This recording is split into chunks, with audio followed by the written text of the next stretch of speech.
Good morning.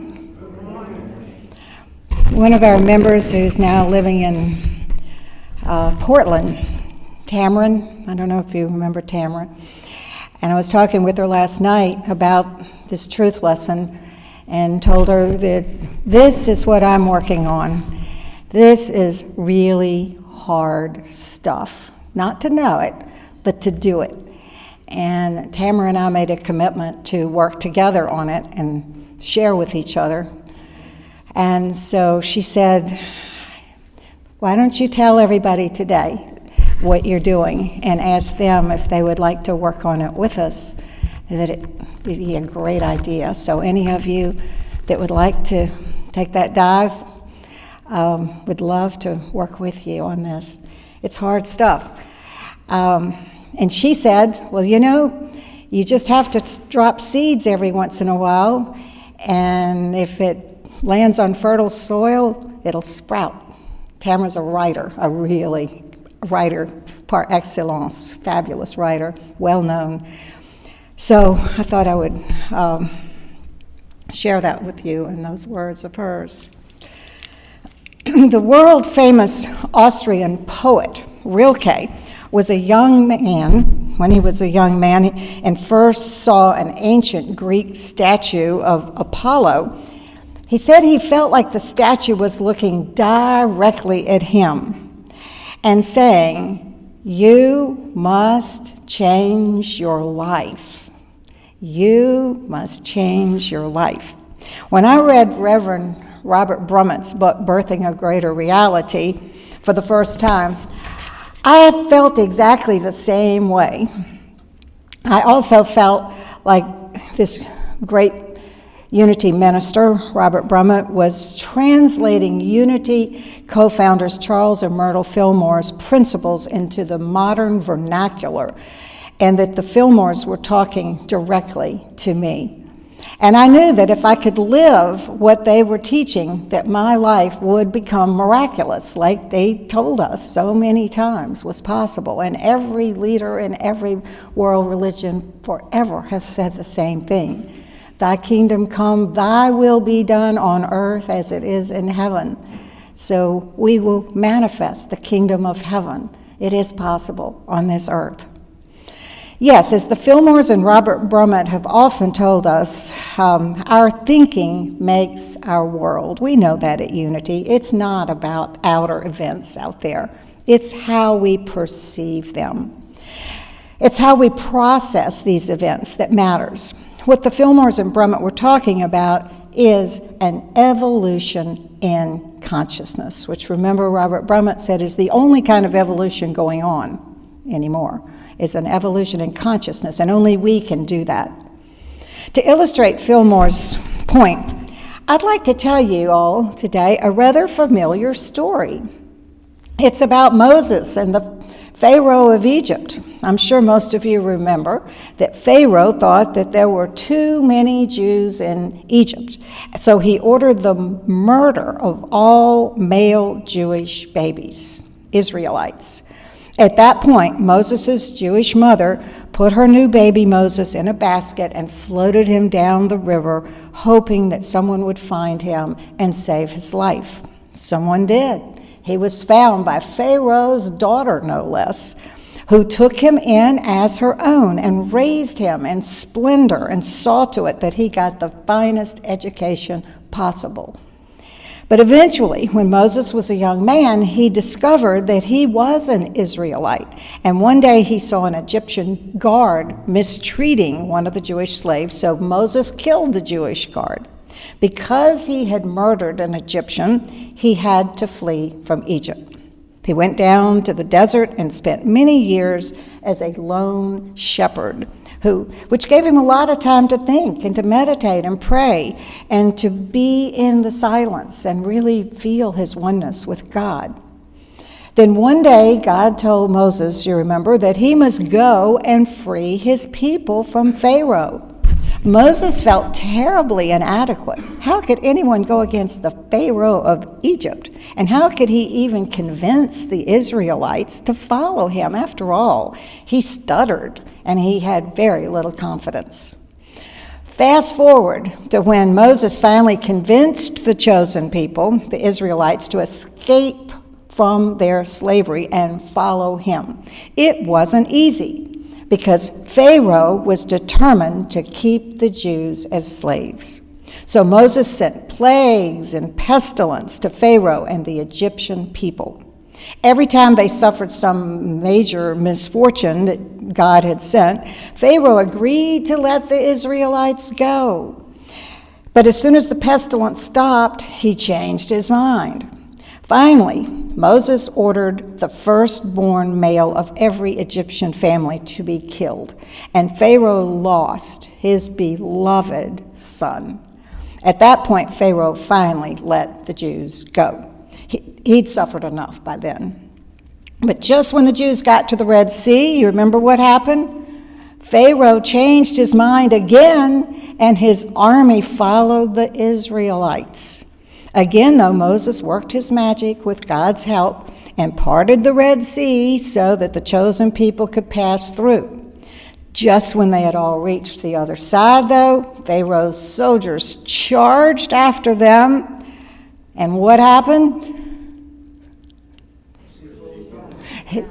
Moses closed the sea back up, and the mighty Egyptian army drowned. Very good. All right, the chosen ones were then on their way to the promised land, the land of milk and honey. End of story? Nope. They wandered around the desert for 40 years.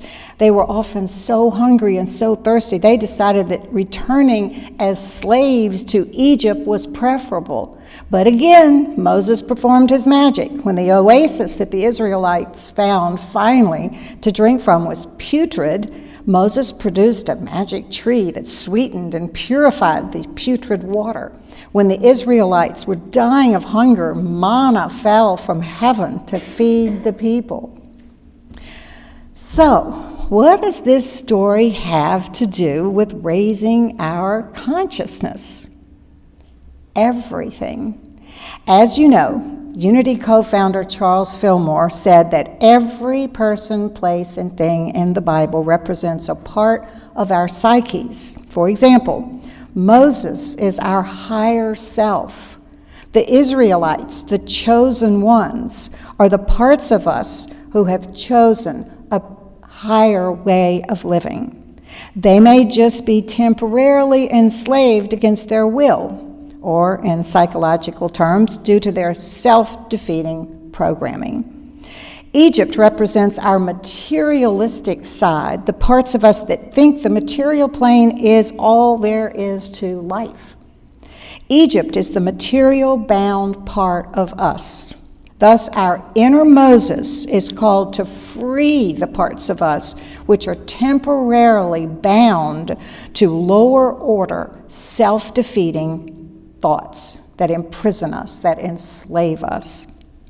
That is, of course, mankind's struggle. We are often slaves to a lower way of thinking and thus living. We take for granted that living that way and suffering is totally normal. We've been programmed that way. Society sees everything that way. The story further parallels ours in that even when we are freed by our spiritual intelligence that knows there's more to life than just the material world, when things get rough or we start feeling insecure, we often revert back to the old familiar thought patterns that we think work, that we've grown up believing. That is the meaning of the Israelites doubting Moses when the conditions got challenging in the desert. Yes, to raise our consciousness, we will have to give something up, our old, familiar ways of thinking and living. It's like the caterpillar needing to give up the security of its chrysalis in order to fly. And that is what we're talking about today, birthing a greater reality. There is some pain involved with this birthing process. We have to leave the comfort and security of our little chrysalis, our old ways of thinking, namely, blaming others in the outside world for our stuff, what's in here. Reverend Brummett says that it's basically giving up our old egoic ways of living in order to gain joy, peace, freedom, and wonder of a whole new and better life. That baby that we birth is a new, improved version of us, and us that's capable of being happy and free from suffering, because we will have the wisdom to deal with whatever is happening out there and not let it enslave us, our thoughts, into suffering and negativity, stress, and hopelessness. Freeing our inner slaves so that we aren't at the mercy of some Pharaoh part of us that wants to hold us down is what Robert Brummett urges us to do, just as the Fillmores did in the late 1800s. Birthing a greater reality is all about developing this consciousness, which Reverend Brummett says is the next necessary step in our evolution. Brummett says that to do this, we first of all need to identify and let go of the parts of us that see the world with distorted lenses and thus makes us suffer. We need to free these enslaved parts of us from our inner Egypt, just as Moses needed to free the Israelites from the Egypt in the story. This is usually our automatic programming from childhood, the parts of us that get triggered by outside events and people. Because we've never dealt with some of these issues, we keep reliving them in one form or another all through our lives. We get scared or stressed or depressed when certain things happen, because when similar things happened years ago, we really were defenseless. But now we're older and more powerful, and there is no reason to react with fear, negativity, stress, depression, and other kinds of unnecessary suffering. Brummett is very optimistic about those of us who are the chosen ones, as the Bible called them in the Moses story. And who are the chosen ones? It's those of us who have chosen to get free and go to the land of milk and honey and manifest heaven on earth. That voyage has been taken by many, not just in the Moses story, but in many of the spiritual stories of world religions. It was the theme of Plato's cave allegory. It's what the whole Buddhist path is about. It's our story. Reverend Brummett takes the very core of the unity principles and puts them in modern Western psychological terms so that we can understand today and work with them. The goal is to help us escape this inner slavery or programming, which causes us to suffer when those parts of us are triggered. Brummett says that to see truth, we have to evolve beyond our identification with ourselves as separate, egoic entities and realize our oneness with God, the All Spirit. It's realizing that we are spiritual beings having a human experience. He says that we feel this when we are born and when we're young, but that as we age, we succumb more and more to an identification with our separate bodies, and we lose sight of our oneness with God and each other. That's the meaning of the Romantic poet Wordsworth's immortal words, "The child is the father of the man." As we grow older, we lose our ability to see reality as it really is. We start seeing everything as we're programmed to, through the lenses of society. We even see ourselves through the lenses of separateness, and we lose our connection with the universe and God. Wars, poverty, and the destruction of the environment are proof that this has happened. And this distorted way of seeing life as separate out there from us causes us great suffering. Why? Because we start judging other people.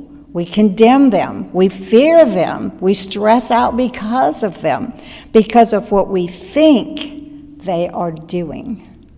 In reality, they are just hitting our triggers.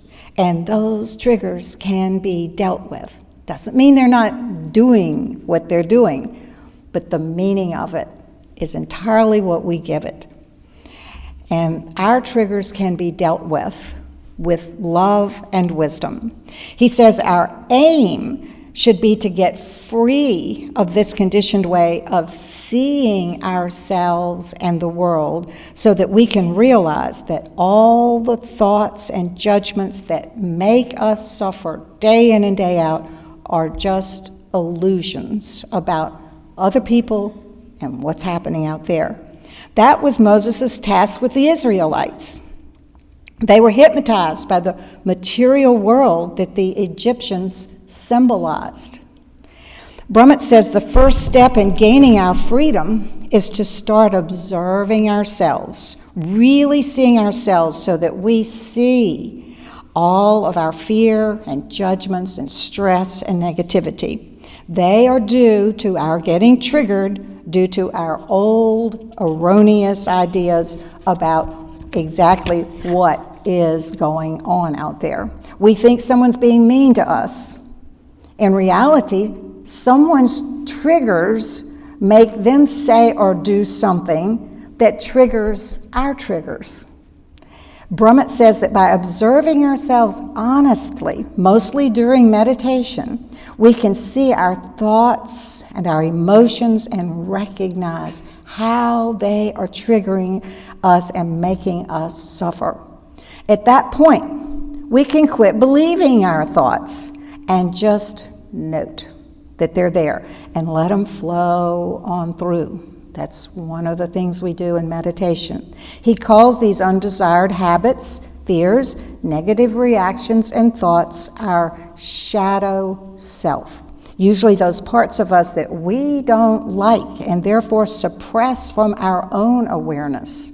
No one wants to admit that they're bad-tempered, judgy, gossipy, negative, fearful, or secretly feel unworthy. So we do what Reverend Brummett, the Course of Miracles, and modern psychiatry call project. To keep from having to own up to our own unwanted stuff, we project it onto others. We project what we don't like in us onto others. Our partners, coworkers, bosses, neighbors, politicians are great people to project that onto. Groups of people whom we deem we don't like.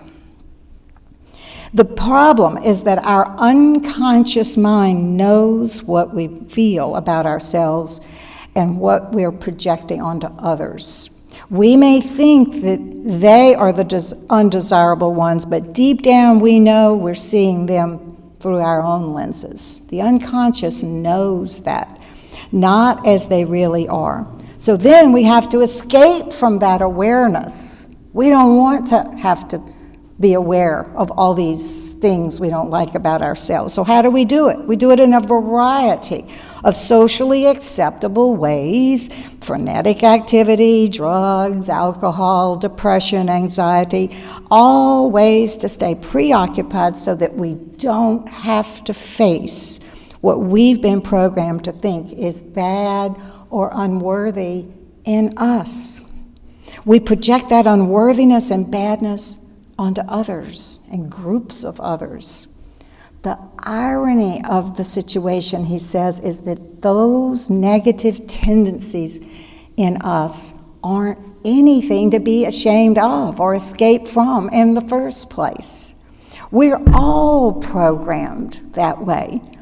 We're human, as Reverend Van Austin said several times last week. We're human. We didn't put those tendencies there, and we don't have to own them. Just notice them so that you can start gently letting them go, letting them dissolve. You're okay.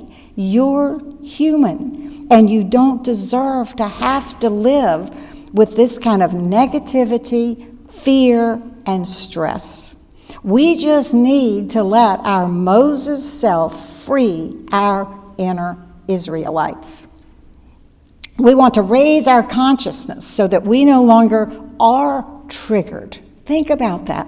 That's the point, so that we're no longer triggered. We want to get to the point where the situations out there that trigger us are neutralized. How do we do that? First, we own up to those tendencies. Brummett says an easy way to do that is to just start noticing when we judge, condemn, or dislike others. Big key. That's a clue to us to what we secretly think of ourselves. If you spot it, you got it, right? Then secondly, start consciously forgiving and loving yourself unconditionally. Those things that you are projecting aren't even really you. You don't need to feel bad about being human. You don't need to project them out onto others to avoid them. Just know that it's time to free those self-condemning parts of yourself. Embrace them, love them, forgive them. They know not what they do. Ask for God's help in doing this. You are human, and these are human tendencies. During meditation, you may even realize how these tendencies got there in the first place, usually due to situations that you endured during childhood. Maybe you were told as a child to be good. Anybody in here ever told as a child, be good, be good? That's what mommy and daddy wanted. You learned that to get your basic needs met, you had to act in a certain way and suppress your anger, even if your needs weren't being met. That might have been the case, certainly was with a lot of us. You stuffed your anger, no matter how people treated you, because that was what mommy and daddy wanted, a good little boy or girl. To get their love and attention, you had to play Miss or Mr. Perfect. The result? You stuffed your anger, it turned into depression or stress or fear, and you started pretending that all was well when it was not. But you were left feeling that deep down inside you weren't good. You felt anger and you knew it.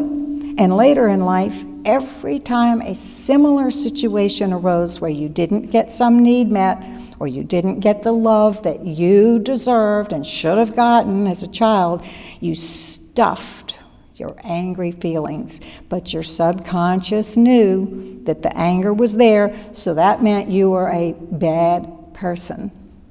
That bad person is now your shadow self, and you try to hide it from yourself and from others, so you'll get their approval and love, just like it worked with mommy and daddy.